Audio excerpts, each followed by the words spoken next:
Okay. I'm here at The Rock with a longtime fan of The Rock, motorsports guru, Army vet, and he has been doing ProMod interviews for us today, which you will see later. Don, tell me a little bit about your motorsports history and especially here at The Rock. Well, growing up in Rockingham Dragway is like a very large cornerstone piece for me as a motorsports person, right? As a kid, I grew up with my dad going to places like Roxborough Dragway, Piedmont Dragway.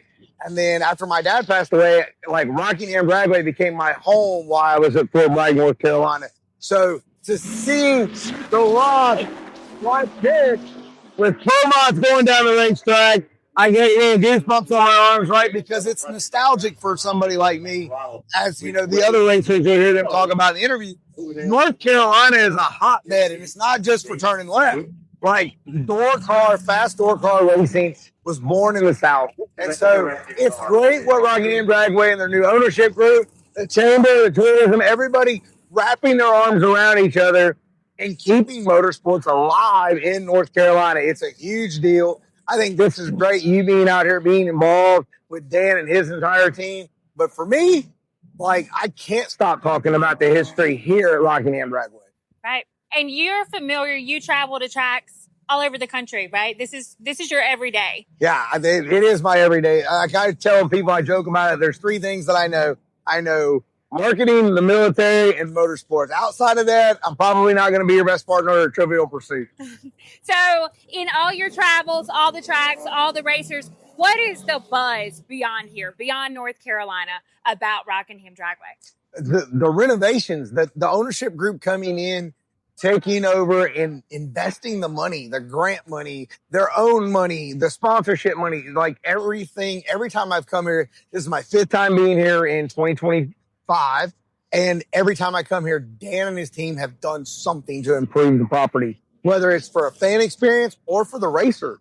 And so that's what you need as racers that travel the country. They need to know they're going to a top-notch facility that has working bathrooms for their wives, their girlfriends. Like, it matters. It's the little things, right? Like, you're not going to get chicken strips that taste like rubber. And you can get it, like, that's what the buzz is about Rockingham Dragway outside of the state of North Carolina.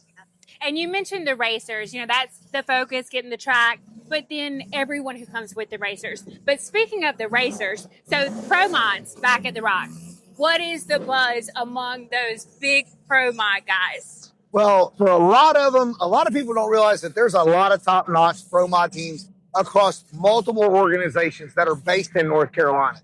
So when Dan and them put the program together, they did it kind of late, but it's filling a void because we're always testing. Racers have to test. You cannot just show up at a race and try to be competitive. And you've seen how much money is invested in being able to run one of these operations.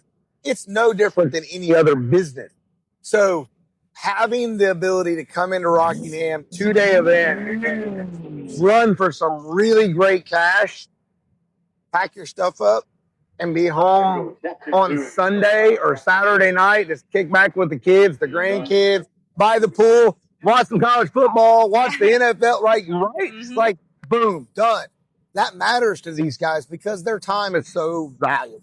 Right. And that's what I wanted to highlight. I think a lot of people don't realize the draw of ProMods and the trust these racers have to have in this track, and also what Dan and Al and everybody here has invested to get this going again, you know, to incentivize this for the racers to come, because it's been so long. Like, it's a huge incentive, but it's also something for our locals, our regional locals, to know this is back. This is big level racing.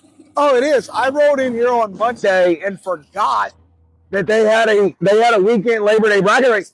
They had over 300 cars here, local-wise, guys traveling for just a little bit of money. Like, I say a little bit of money, you know, that 5 or 10 grand is a little bit of money to win, and they're paying it. It's important, I think, as an outsider, for the community to understand that racers, we're forgetful. Right. So, like, we'll pull out of the driveway or the shop, and we'll show up, and we will have forgotten to went grocery shopping. we're gonna forget to go get drinks. We're gonna need to eat. We probably forgot to make hotel reservations.